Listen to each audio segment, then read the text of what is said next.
대한민국 남자라고 하면 우리가 공통적으로 이렇게 경험하게 되는 어려움들이 어떤 것이 있을까요? 네, 군대도 그 중에 하나가 되겠죠. 네, 포경 수술도 아닌가요? 네. 그렇다면 대한민국 여성으로서 겪게 되는 어려움들은 어떤 것이 있을까요? 네, 네, 출산. 뭐 대한민국 여성뿐만 아니라 모든 여성들이 이제 아마 겪게 되는 어려움과 고통이 이제 출산인 것 같습니다. 군 생활을 다 해보신 분들, 다 이제 제대하신 분들, 물론 군 생활이 힘들죠. 근데 지금도 그 처음에 군대 입대할 때의 두려움과 막연한 이렇게 불안감이 있습니까? 아니죠. 막상 다 지나고 나니까 그 정도는 뭐 오히려 현실의 삶이 더 어렵지 않습니까? 네. 여인들은 어떻습니까? 여러분 아직은 출산을 하진 않았지만 여러분 출산에 대한 막연한 두려움이 있습니다. 그리고 자녀를 어떻게 키울지에 대한 두려움들이 있습니다. 그 두려움들이 현실이 돼서 정말 그 두려움이 우리를 완전히 삼켜버린다고 한다면 적어도 이 땅에 살고 있는 모든 사람들은 다 자녀는 없어야 되지 않겠습니까? 그렇죠? 적어도 그 두려움이 있다고 한다면 그런데 뭐 2명이 있거나 3명이 있는 사람들은 이렇게 지능이 부족한 사람들일까요? 아니죠. 분명히 그것이 힘든 것을 알고 있습니다. 군 생활이 힘들고 어려운 것을 알고 있습니다. 그런데 그 기간이 영원하지 않다는 것이 경험을 통해서 우리의 삶을 통해서 확인되는 것들이죠. 군 생활 지금 16개월인가요? 잘 모르겠습니다. 저도. 아무튼 기간이 있습니다. 그 기간만 채우면 군 생활은 아무리 어려워도 끝이 납니다. 출산은 어떻습니까? 열 달 그렇죠? 10개월만 지나면 아무리 힘겹고 어려워도 그 고통은 그 어려움은 끝이 납니다. 그러니 우리가 가졌던 막연한 어려움과 막연한 두려움이 그 어려움을 더 이상 우리가 사로잡혀 있는 것이 아니라 충분히 둘째를 낳을 수 있고 셋째를 낳을 수 있는 희망이 되는 것들이라고요. 근데 우리를 두렵게 하는 것들의 이유를 살펴보면 어떤 것들이냐면 불확실성에 대한 두려움이 있는 거예요. 코스피가 뭐 7천 찍을까? 뭐 이런 별로 그렇게 감흥이 없는 아무튼 막연한 두려움들이 오늘을 살아가는 불안감으로 우리 가운데 있다고요. 그러면 우리가 아무리 편하게 있다고 하더라도 정의되지 않은 그 기간을 알 수 없는 끝을 알 수 없는 불확실성 때문에 우리가 분명하게 겪게 되는 분명히 어려움들이 있죠. 그런 두려움들이 우리는 분명히 있는 것 같습니다. 불확실성 또한 어떠한 예상하지 못했던 그 결과들에 대한 것들이 결국은 그 모든 두려움의 근본적인 이유가 되는 것들이죠. 그렇죠? 여러분 야곱의 그 일대기를 살펴가면서 지금 우리가 요셉의 이야기를 살펴가고 있는데 지금 요셉이 경험하게 되는 그 일들을 바라보게 되면 사실은 우리가 경험하는 것과 크게 다르지 않습니다. 아버지 야곱은 편애하는 아들 요셉에게 자신의 모든 소유와 모든 권한을 다 위임하고 다 맡겨버렸습니다. 왜 그렇게 했을까요? 왜? 편애라고 분명히 말씀드렸죠. 그러니까 이미 요셉에게는 몇 명의 형제들이 있습니까? 야곱에게는 총 요셉을 보면서 12명의 형제들이 있는 거예요. 그리고 그가 장자에게 줄 어떤 장자권이라든지 어떤 그런 것들이 성취되기 전에 이미 큰 아들이 자신의 어떤 그 이렇게 지위와 위치를 위협하는 일도 서슴지 않고 행했던 시간이 있었다고요. 그러니까 아버지 야곱으로 있어서는 이게 내일이 보장되지 않는 거예요. 내가 뭐라도 선수를 치지 않으면 내가 뭐라도 하지 않으면 나머지 아이들이 내가 가장 아끼고 사랑하는 이 아이를 어떻게 험한 일을 할지 모른다는 막연한 불안감이 야곱에게 있었던 것 같아요. 그러니까 그 집안의 뿌리 깊은 사실은 우리가 이 땅을 살아가면서 겪게 되는 뿌리 깊은 불확실성에 대한 두려움 가운데서 내가 좋아하는 것, 내가 사랑하는 것에 올인하는 그런 모습들이 야곱의 집안에 있었을 뿐만 아니라 그의 아버지 이삭에게도 있었고요. 그 다음에 아브라함에게도 있었던 것이죠. 근데 그러한 인생을 살아가는 우리의 모습 가운데 하나님께서는 아니 너희는 그런 불확실성 가운데 두려워해서 너희가 원하는 방식과 너희가 가지고 있는 한계 때문에 서로 싸우는 존재가 아니라 영원하고 그 모든 불확실성을 확실성으로 바꿀 수 있는 나와 함께함을 인해서 너희가 어떤 복을 누리고 있으며 그 복을 어떻게 이 땅 가운데 전할 수 있는지 그 삶을 보여주시기 위해서 하나님께서는 아브라함을 선택하신 것이고 이삭을 선택하신 것이고 그다음에 야곱을 선택하신 거라고. 그러니까 우리가 이야기하는 복은 어떤 겁니까? 손에 붙잡히는 거죠. 그래서 언제 끝납니까? 어떤 결과로 우리 가운데 허락됩니까? 라고 이야기를 하고 있다고요. 요셉도 지금 그 과정 가운데인 거예요. 지금 요셉은 형들의 시기 때문에 그렇죠? 어떻게 된 겁니까? 이제 팔려가는 거죠. 종으로 팔려가서 종의 신분으로 있을 때 성실을 다해서 열심을 다해서 그 주어진 임무를 다했습니다. 그러면 그 정당한 보상의 결과가 나와야 되겠죠. 그렇죠? 그런데 어떤 일이 생깁니까? 억울한 누명을 써서 오히려 종의 옷이 벗겨지고 이제 종이 아니라 죄인의 옷을 입고서 옥에 갇히게 된 거라고요. 그런데 이 모든 과정 가운데 우리가 그전까지 살아갔던 방식에는 억울한 상황들인 거예요. 이건 내가 열심을 다했는데 진심을 다했는데 이래도 되는 것일까? 하나님은 그 순간 무엇하고 계셨습니까? 하나님은 나를 사랑하시고 나에게 축복을 주기를 원하시는데 하나님 이게 정말 축복입니까? 라고 충분히 우리가 하나님 앞에 항변할 수 있는 상황이 지금 요셉이 처한 상황과 위치였다고요. 근데 하나님께서 요셉의 시간을 통해서 요셉의 이런 이야기를 통해서 우리가 이 땅을 살아가면서 우리 가운데 주어진 진짜 복이 무엇인지를 알게 하시는 거예요. 그러니까 이전까지 믿음의 조상들을 세우기 전까지는 우리가 복을 어떻게 정의했습니까? 적어도 다른 사람들과 비교해서입니다. 그렇죠? 다른 사람들보다 건강했으면 좋겠습니다. 다른 사람들보다 빨리 성공하고 싶습니다. 다른 사람들보다 더 건강했으면 좋겠습니다. 대부분 그것 아닙니까? 아닌가요? 왜냐하면 우리의 기준은 눈에 보이는 이 땅의 한계 안에 있습니다. 그렇죠? 그래서 이 땅의 제한적인 것을 가지고 서로 많은 것을 갖기 위해서 더 빨리 그것을 쟁취하기 위해서 서로 경쟁하고 그 다음에 서로 이렇게 싸우는 존재일 수밖에 없음을 우리는 충분히 우리의 삶을 통해서 경험하게 되는 것들이죠. 그렇죠? 그래서 다른 사람보다 빨리 내가 어떤 결과를 얻게 됐으면 뭐 하나님의 은혜입니다라고 이야기를 할 정도라고요. 그렇죠? 그런데 하나님께서 그것이 과연 복일까라고 하는 질문을 요셉의 인생을 통해서 우리가 던지고 있는 거예요. 결국 이 땅의 제한적인 것들을 소유했지만 여전히 내일이 확실하지 않은 불확실성을 살아가고 있는 우리 가운데서 아니 너희가 원하는 시간 가운데 너희가 원하는 결과로 다른 사람들과 비교했을 때 더 많은 것을 가지고 있다 한들 너희 가운데 진정한 평안이 있겠니? 내가 너희 가운데 주는 평안과 너희 가운데 주는 복은 그런 이 땅에서의 개념이 아니란다라고 하는 개념이 지금 요셉의 인생 가운데 있다고요. 그러니까 우리의 과거의 시간 가운데서 우리가 복으로 여겼던 것, 빠른 시간, 빠른 결과 비교했을 때 어떤 것도 부족함이 없는 것이었어요. 근데 지금 요셉은 어떻다고요? 상대적으로 팔려갔고 형제들에게 미움을 받았고 이젠 종이 아니라 죄인이 되었다고요. 근데 성경은 그 상황에서 요셉을 어떻게 평가하냐면 그가 형통했다라고 성경은 우리 가운데 얘기하고 있다고요. 형통을 오늘날 우리 시대에 가장 쉽게 바꿀 수 있는 단어는 성공입니다. 그가 성공했다고 얘기하고 있는 거야. 할렐루야.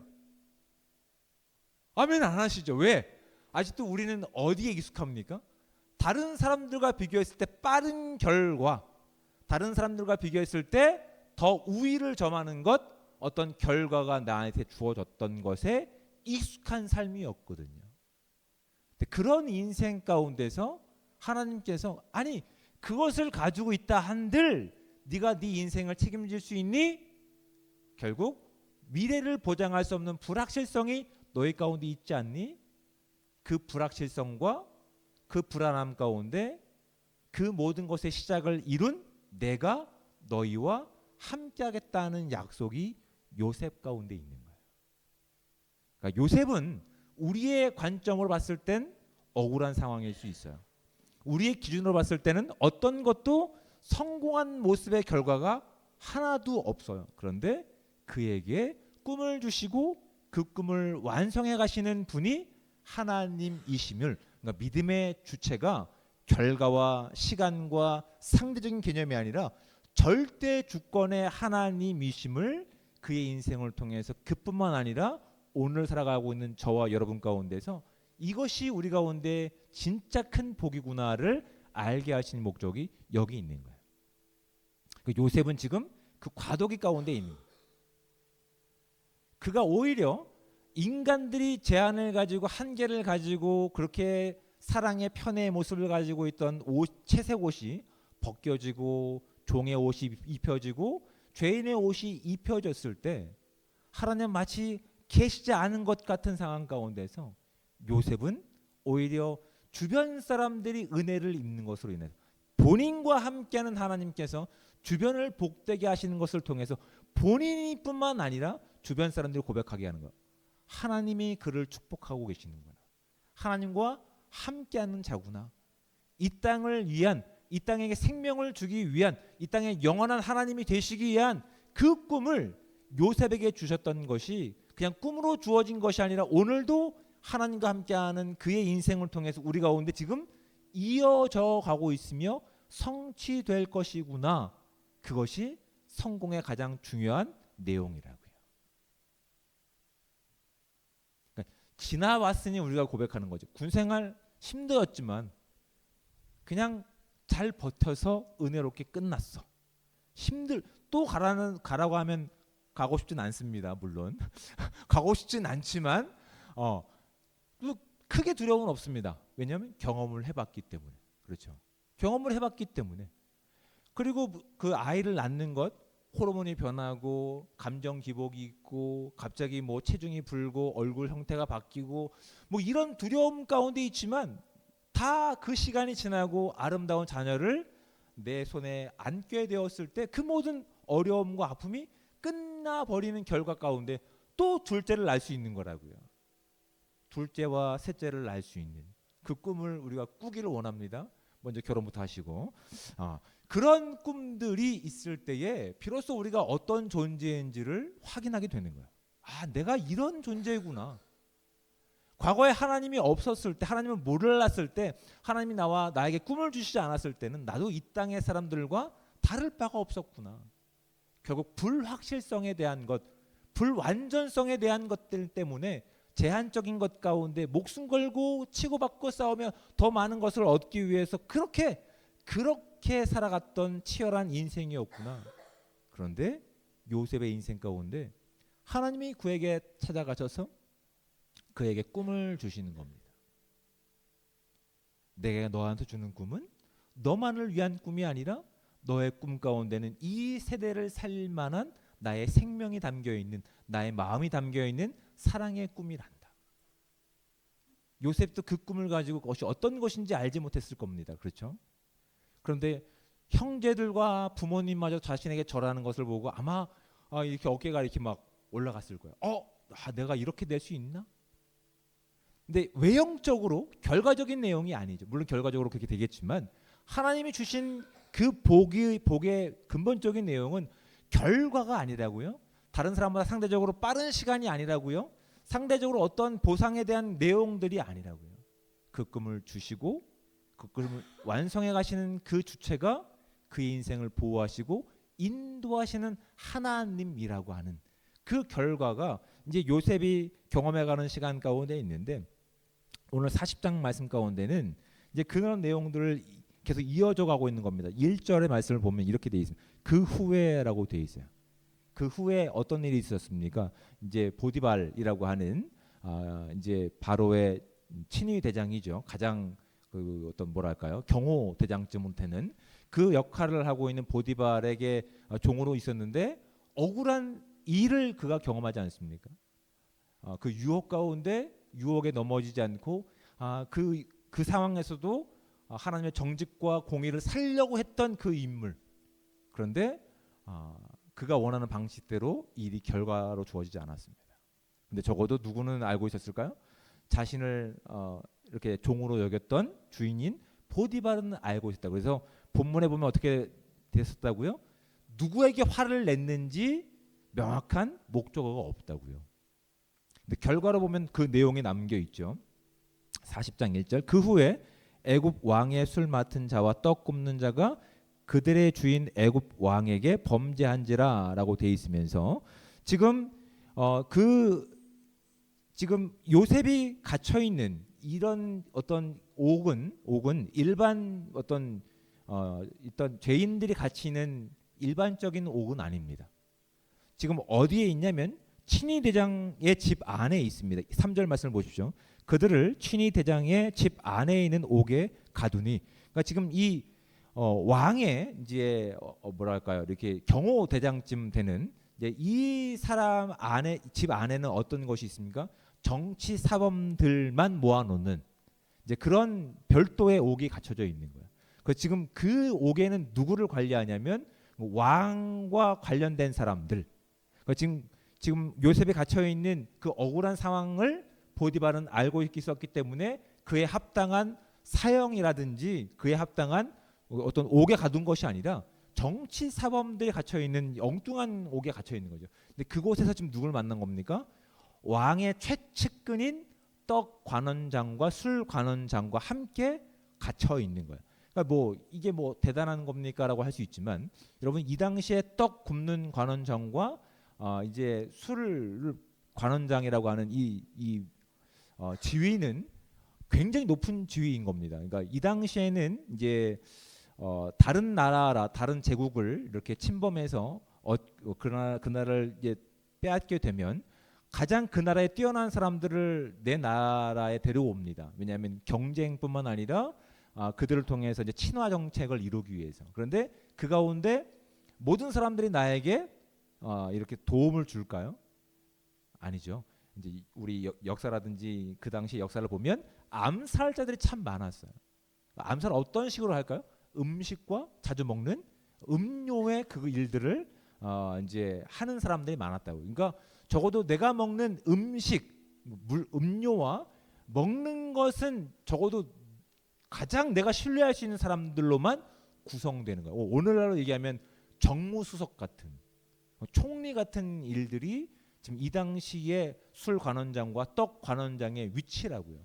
가장 가까운 곳에서 왕을 이렇게 조언하고 왕에게 어떤 것을 할 수 있는 그 위치가 이들이었거든요. 굉장히 왕과 가깝고 높은 위치에 있는 자들이었죠. 근데 그들이 지금 어떤 문제를 가지고 왕의 범죄에서 지금 보디발 친위 대장의 옥에 갇혀 있는 거예요. 그러니까 외형적으로 봤을 때 과거에 우리의 관점으로 봤을 때 요셉은 야 이렇게 망해도 이렇게 망할 수 있을까라고 하는데 우리 하나님의 관점에서 봤을 때 하나님이 그 가운데 주셨던 생명을 살릴 수 있는 이 땅을 그들뿐만 아니라 온 인류 가운데 생명을 구할 수 있는 일 가운데 이제 왕의 훈련의 학교로 옥을 선택하셨다는 것들이 이제 본문을 통해서 하나하나 드러나고 있는 거예요. 요셉은 그냥 히브리인이었어요. 양치는 자들의 자녀 중 한 명이었다고요. 이렇게 왕의 어떤 문화라든지 제도를 알 방법이 없습니다. 근데 그가 오히려 화려한 편애의 채색 옷이 벗겨지고 종의 옷이 벗겨지고 종의 옷을 입었을 때에 오히려 그때가 하나님의 큰 꿈이 이루어지는 과정 가운데서 왕의 법도와 왕의 규례를 배울 수 있는 은혜의 시간이 되었음을 그가 알았을까요? 몰랐을 것 같아요. 다만 독자들은 알고 있는 거예요. 이야기 묘하게 흘러가네. 이야기가 복선이 깔려있네. 그냥 외형적으로 보는 것들은 참 억울하겠다라고 볼 수 있지만 오히려 그 자리가 하나님의 꿈이 한 발짝 더 실현해 가는 과정 가운데 있다고요. 그 꿈이 아직 언제 어떤 방식으로 이루어질지 알지 못했던 지금 요셉에게 함께 하는 자들 가운데서 이제 그들이 같은 밤이죠. 지난 밤에 꾼 꿈으로 인해서 신음하고 고민하고 얼굴빛이 변한 그들을 발견하게 하시는 거예요. 그리고 그가 이런 고백을 합니다. 8절 말씀이죠. 그들이 그에게 이르되 우리가 꿈을 꾸었으나 이를 해석할 자가 없도다. 요셉이 그들에게 이르되 해석은 하나님께 있지 아니하니까 라고 얘기를 합니다. 대단한 말인 거예요, 사실은. 그러니까 이 당시에 꿈이라고 하는 것은 그러니까 신의 현현 아니면 신의 신탁, 이 꿈으로 드러났던 이제 시대였기 때문에 뭐 하나님은 여러 가지 방법을 통해서 일하실 수 있는 분이 있지만 하나님의 말씀이 없는 이곳에서는 꿈을 통해서 또 환상을 통해서 직접 일하실 때도 있습니다. 근데 적어도 이들은 하나님을 알지 못했고 하나님의 약속이 없었기 때문에 그들 가운데서 이제 하나님께서 그들 가운데 어떤 꿈을 주시는 거예요. 그래서 그 당시에는 꿈을 해석할 수 있는 사람들은 정말 뛰어난 학자들이거나 연구자들이었어요. 근데 지금 요셉이 너무나 대담한 말을 하고 있는 거예요. 8절 말씀 다시 볼까요? 해석은 하나님께 있지 아니합니까?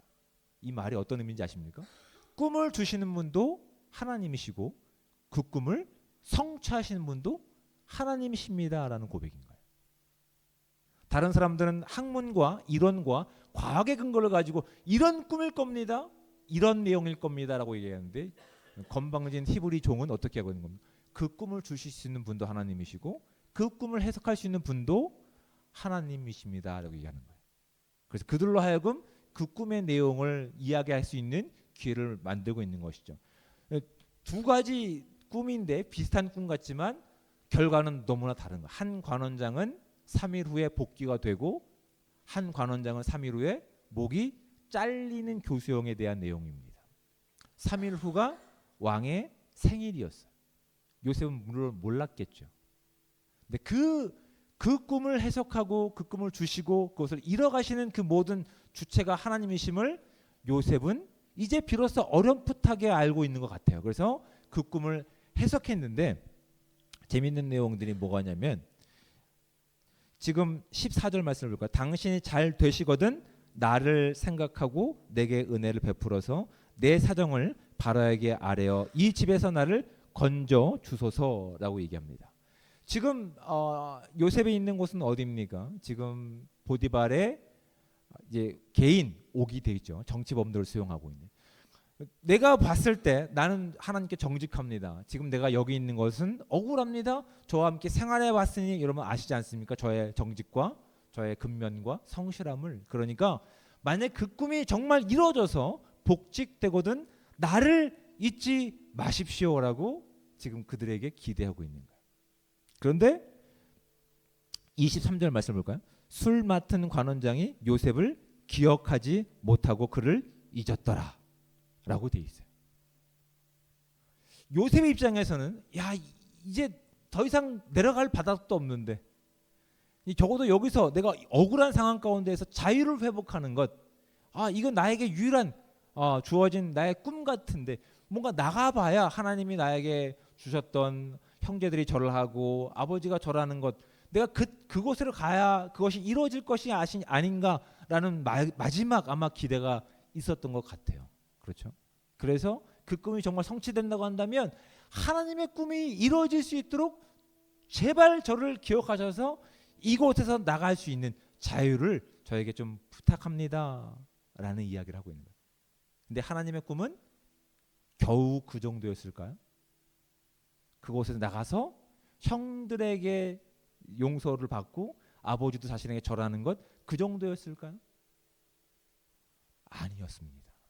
하나님께서 오히려 그 시종장이 결과대로 꿈이 해석한 대로 복직되었지만 놀랍게도 요셉의 일은 까맣게 잊어버리게 되는 거예요.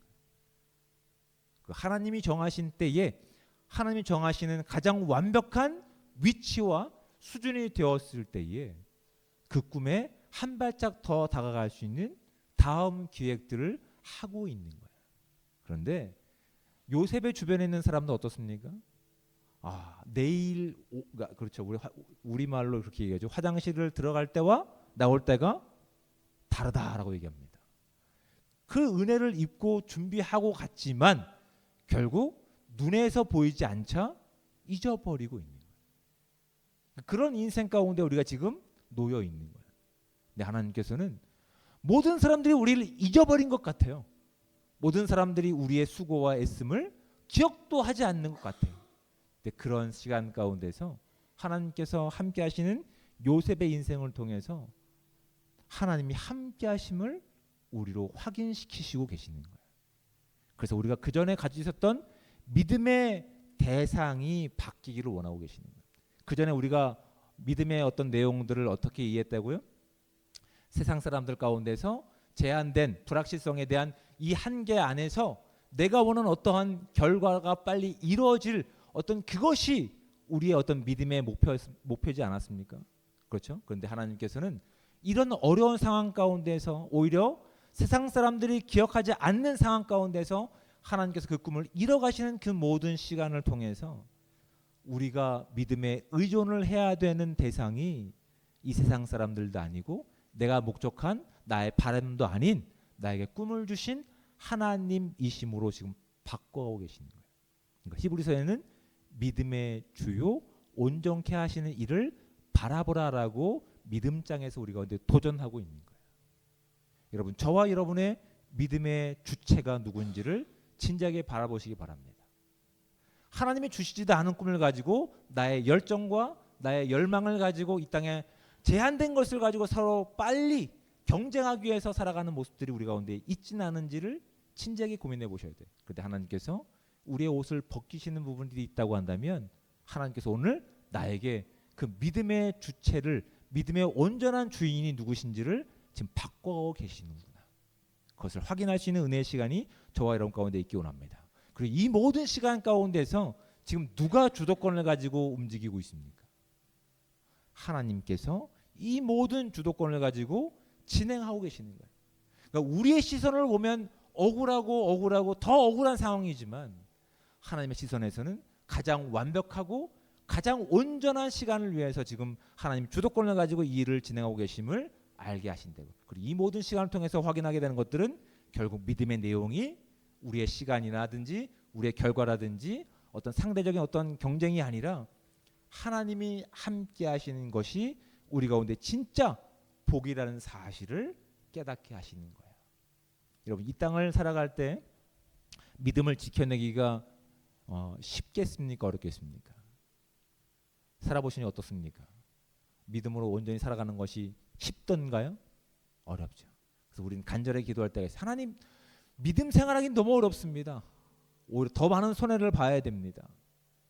때로는 그 기도 가운데 하나님 침묵하시는 것 같이 말씀하실 때 오히려 우리가 기도하는 방향이 우리가 기도가 고난으로부터 구원이 아니라 오히려 고난 중에도 함께 하시는 하나님을 보기 원하는 하나님의 믿음의 모습들이 있다고 한다면 여러분, 그 시간이 저와 여러분 가운데 형통한 성공한 시간이라는 사실을 우리가 믿음으로 고백할 수 있는 저와 여러분들 되시기를 주님으로 축복을 드립니다.